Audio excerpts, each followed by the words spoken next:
I think we're kind of segueing, pivoting to, Yeah. the part of the conversation where we're talking about decision making in the face of polycrisis.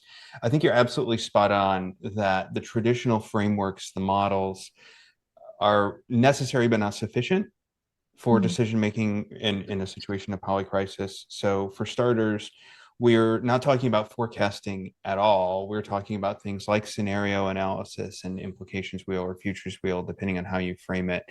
So, a combination of things like steep pestle, probability impact grid, and those are all foundational to traditional strategy and strategic intelligence work, of course. But then, Cynthia, I think you make a really great point here about and COVID-19 absolutely demonstrates a couple of things that get us beyond traditional strategy work when we're talking about polycrisis. And the first is those novel interplays and both the, let's say, the novelty, of course, but then also the impact or the intensity of those interplays, and and how they interact over time. And some a misstep that you might have felt like is a minor misstep you made in phase one comes back to bite everybody really, really hard in phase three as the polycrisis plays out for various ways and reasoning.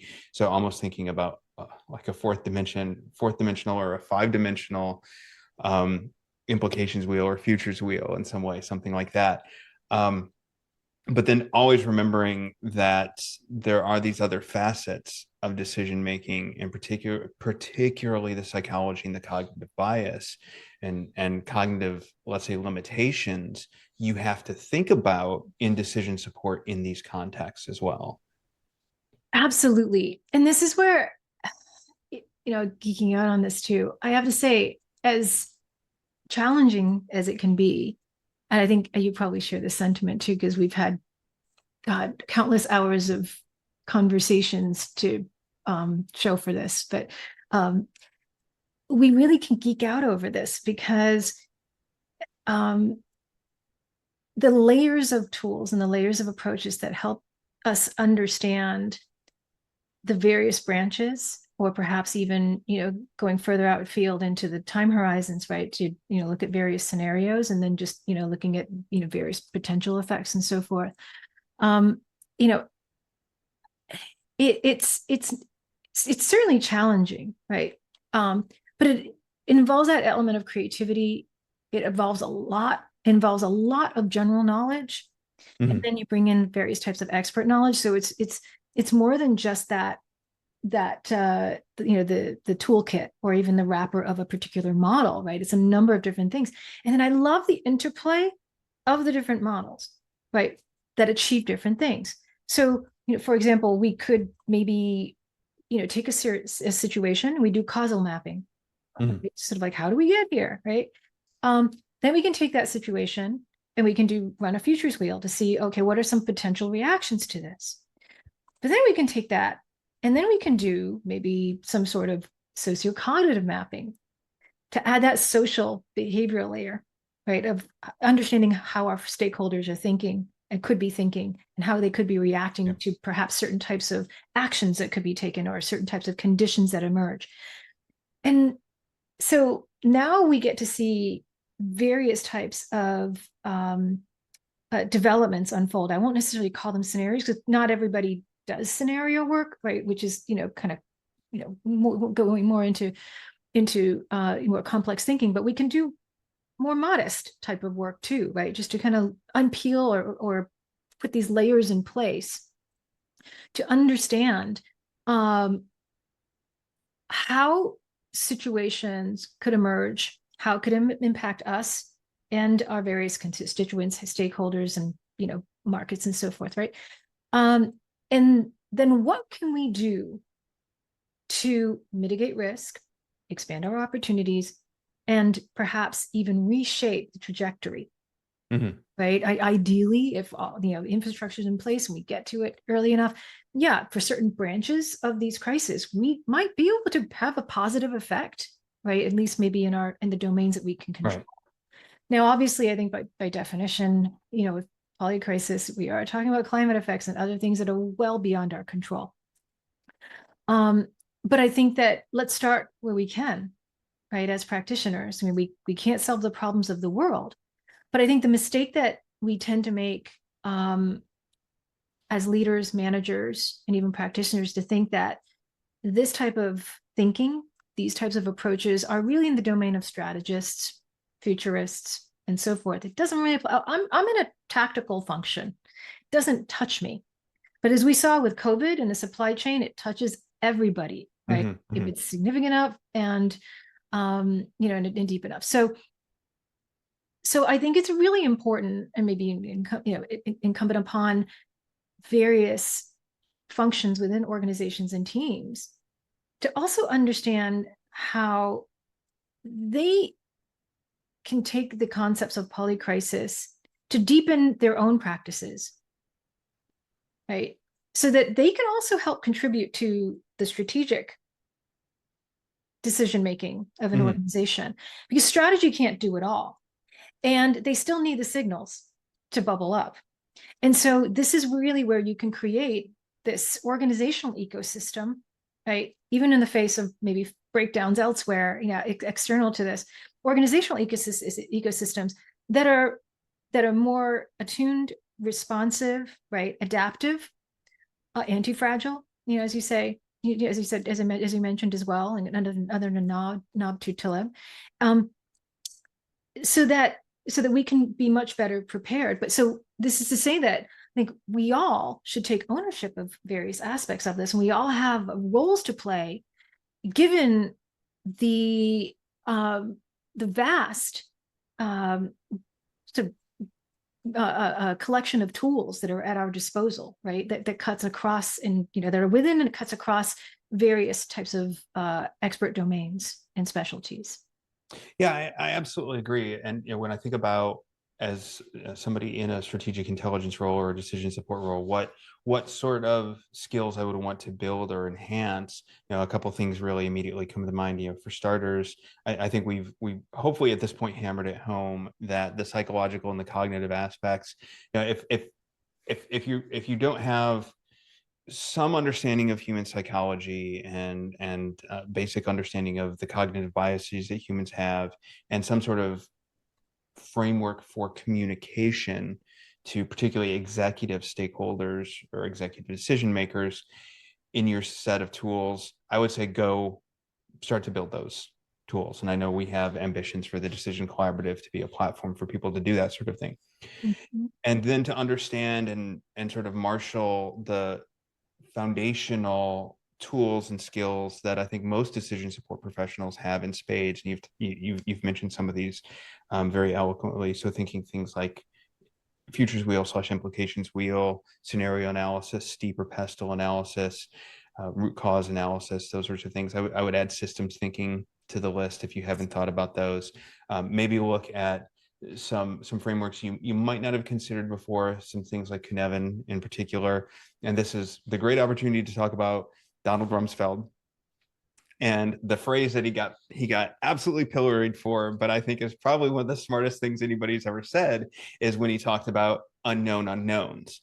And I know at the time people were very down. What are you talking about, unknown unknowns? But Well, in all fairness, the way he presented as known knowns, unknown knowns, known unknowns, and I mean, it does come out as a word salad, but the it rest was a of little us bit were like, pedantic, you nailed yes, it. yeah. But unknown unknowns, the premise of, hey, we have to recognize, you used the word blind spots earlier on, and that's absolutely spot on, and that's ultimately what unknown unknowns are.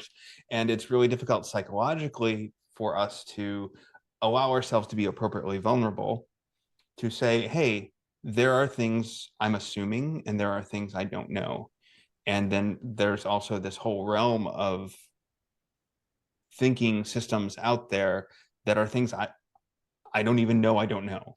And that gets into some of the things also that you've been talking about in terms of, how are you monitoring those signals? What are the experts that you're tapping into to help you make some of those unknown unknowns, make them known unknowns? What's the taxonomy that I'm trying to create there? So known knowns and known unknowns are the two Yes. knowns. Yeah. Yes. Yeah. Make them want to put them somewhere else in that 2x2 matrix, please.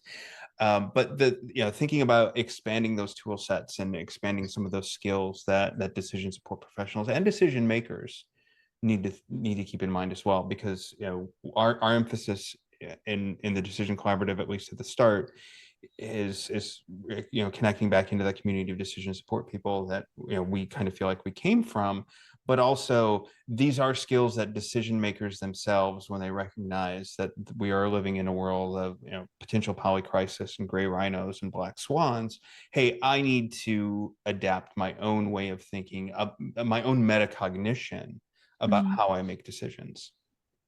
So yeah, absolutely spot on. And I think that I want to just yes and right and build on this to say that I find that a lot of times, just going back to the whole cognitive load idea, is that people just get overwhelmed by even thinking about tackling polycrisis questions, right? So you're at work, right? You've got, maybe you're a marketer, maybe you're in sales, and you're having to think about, okay, something, that's coming up in the next quarter, maybe you're having to think about something for the next year, right? And and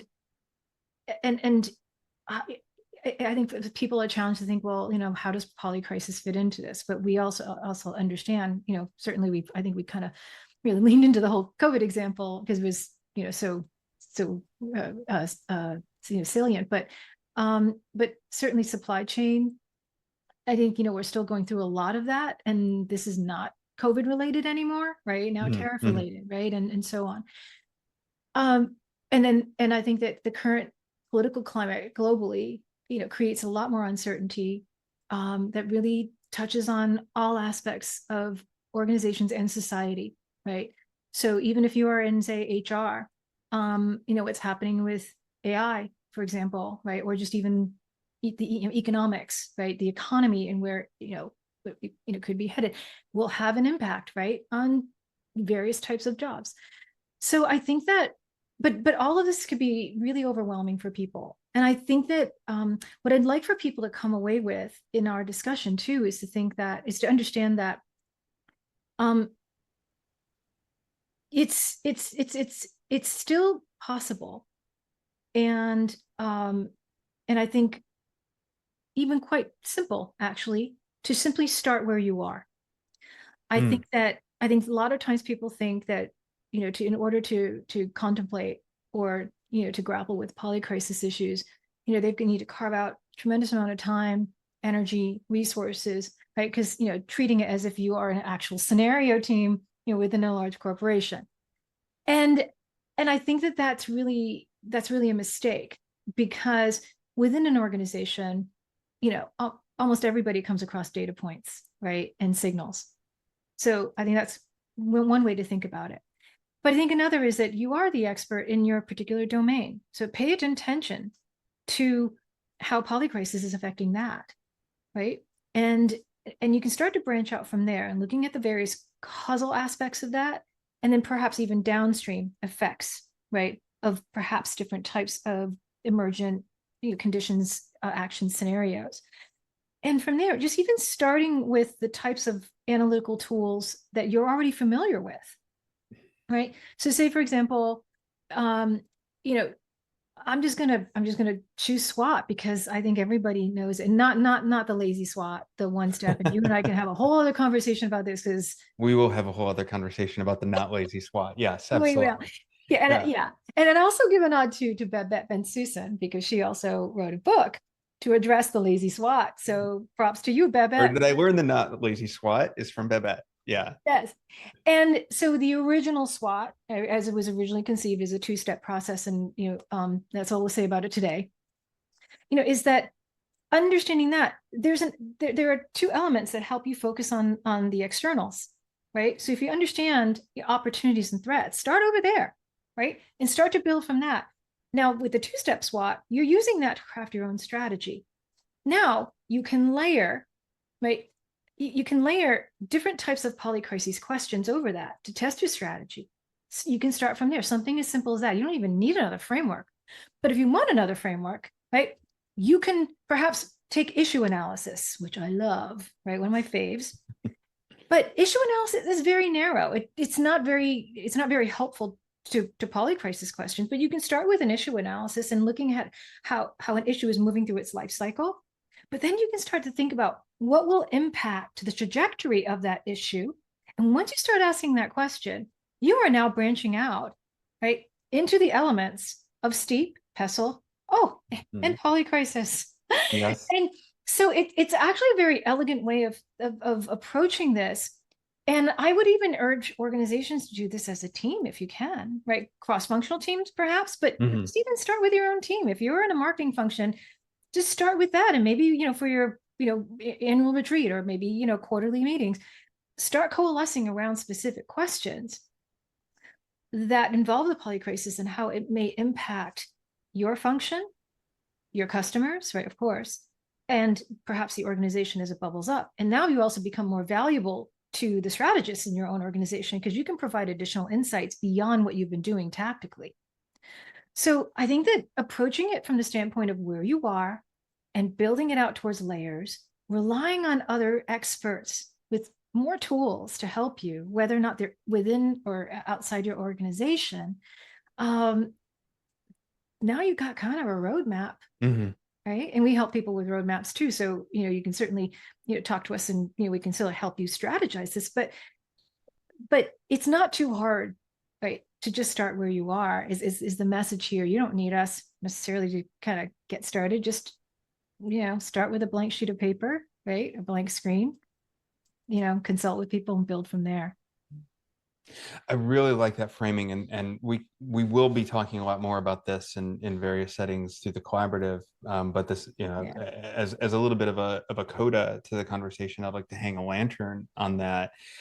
When you talked about doing this in a team retreat or a team setting in a cross-functional setting, if that's an opportunity as well, because ultimately this is an exercise in taking it all the way back to the beginning, gaining some permission and building that awareness of the complexity, and particularly some of the psychological factors that go into even thinking about a polycrisis, and leaning into a little bit of the fact that if you're doing this proactively and you do not have a fast moving polycrisis at the moment, like a global pandemic, this is actually a lot of fun, and it's a great way to build team Sure and build is. culture as Yeah, well.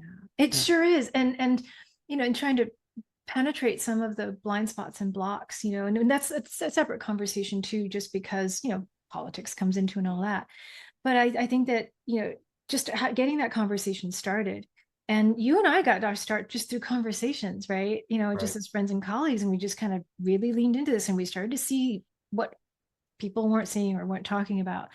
And and I also I do want to ask you though, as somebody, I mean, your background as a strategy intel, executive too, what do you value in terms of what various colleagues across the organization, right, can offer you in terms of insights? It's because what one of the things I appreciate about you is that you really are collaborative, right? And Mhm. you're drawing from from and learning from people from across the organization, with just, I think, your innate growth mindset. And so when you are tapping into the various colleagues across the organization, I mean, how do you facilitate that? How do you, what do you see in them to draw that out, right, to be able to help you with your own strategic insights and intel? Yeah, that's a really Yeah. fun question, and a big one, because it really is that matter. First and foremost, an exercise of facilitation. Recognizing that I come to a lot of these topics with a lot of background. I'm constantly reading. I read every issue of The Economist cover to cover every week. So so I bring a lot of information, and I could, and probably in my own mind, have a lot of ego around that, and that's something I have to check at the door. And so to say that I'm here to facilitate and get their perspective, because recognizing for all the reading I do, I'm still just another one of those people who's wearing a blindfold trying to describe the elephant. I'm like, it's a tree trunk, it's a tree trunk, or it's a fire hose or whatever. And recognizing that they all have their perspectives. Any senior executives or other stakeholders, other decision support people, other functional teams in the room, they have their perspective on what that thing is we're trying to describe as well. And so to facilitate and get that out of everyone. So set the ego aside. Thanks to Mm. my competitive intelligence background, I can also play a pretty good elicitation game. So turn on the elicitation skills. I've really benefited from a number of really great facilitators in the course of my career where I can put together a brainstorming session like nobody's business. And provided, this gets back to the psychology and the politics, provided the the people or the persons with senior in front of the vice president or the chief in front of their title can get out of their own way and get out of everybody else's way and not shut down a conversation. And again, that goes back to the political dynamics. But provided you can navigate those dynamics or avoid them altogether, you can have really great conversations around any number of complex or difficult topics, including a polycrisis. And that also opens perspective, right? Because I think that that's a key element to being able to be attuned to the evolution, right, Mm-hmm. of all those different, polycrisis, factors. And and I think that too often, we want to shoehorn, situations into things that we can understand, Mm-hmm. and we do need to oftentimes key in, right, on the core aspects and this, the the most priority or vital aspects, to support or to even arrive at a decision, right? That's certainly important because we can't, we can't weigh everything, in the same way, and we can't, succumb to cognitive overload.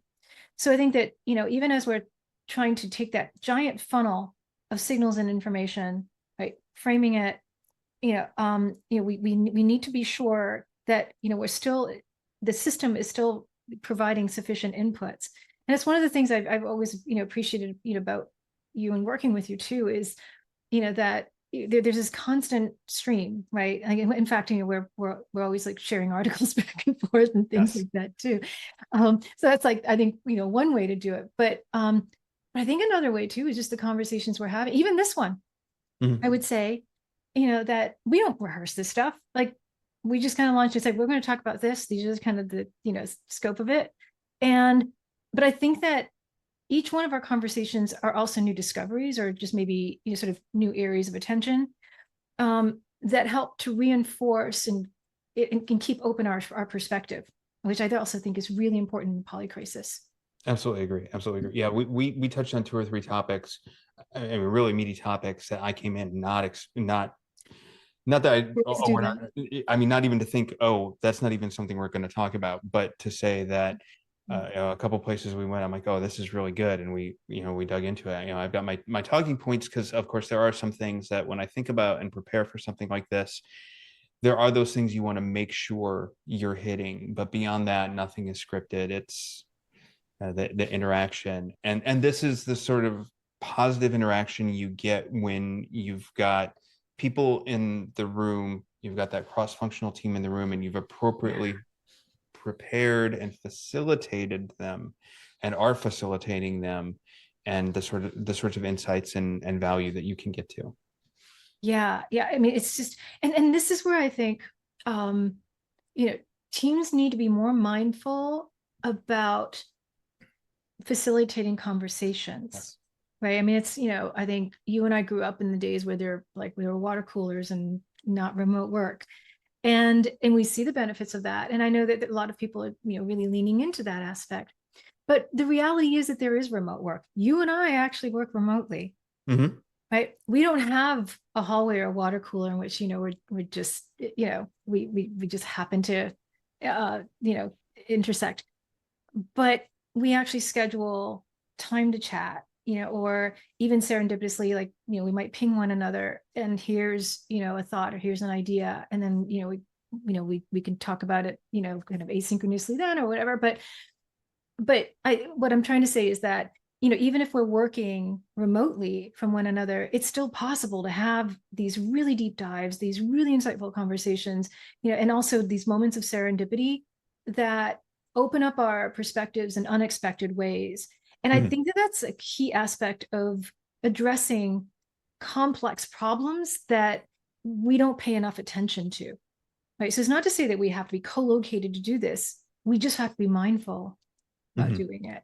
Right. Yeah. And look for those domains. One of the things that I think we're both mindful about is looking for those domains where we know we don't have the deep expertise that may be necessary. And whether it's maybe academic research that we're looking at or people in our network that we're tapping for helping us to understand what a particular development may mean or the implications of something or how it relates to some other topic, that we do that deliberately and with a significant amount of mindfulness as well. Absolutely. Yeah, absolutely. We also carve out time, yeah, for sure, to talk to other people.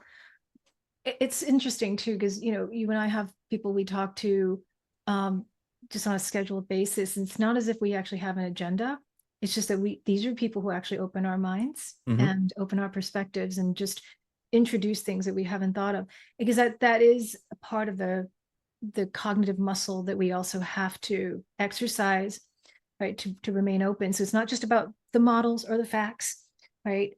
It's also really important for us to be mindful of continually cultivating an approach, right? Mm-hmm. A way of thinking. And so I think that that's in addition to those tools and there's other things we talked about, right? It really becomes more of an overall practice, right? Mm-hmm. That we're committed to, that keep us tapped in. And then now, we're also committed to supporting others in doing as well. Absolutely, and that's probably a good place to bring it to a close. If I can put you on the spot, Cynthia, this is, I mean, for starters, this has been a fantastic conversation, and we could go on forever, because the polycrisis is, there's so many layers to this particular onion, and the different tools and methods and approach. If, but going back to my putting you on the spot, if somebody's interested in joining the ongoing conversation, what are some of the best ways for them to connect with us? I think we mentioned this in our opening video for sure, is just to stay tuned to this channel, because you and Yes. I are going to keep talking about this stuff because we're just going to geek over this, right? It's an itch we can't scratch. And so certainly there's a comment section here. And we also have so we're also on Substack. So you can also look for, article, versions of some of these conversations there. And then we're not quite there yet, but we'll have something to unveil to help us connect with you a bit more over time. But certainly stay tuned to our website. We're certainly here on a semi mostly weekly basis. So for sure to stay tuned to that. And then well, we'll have more to say in the coming weeks.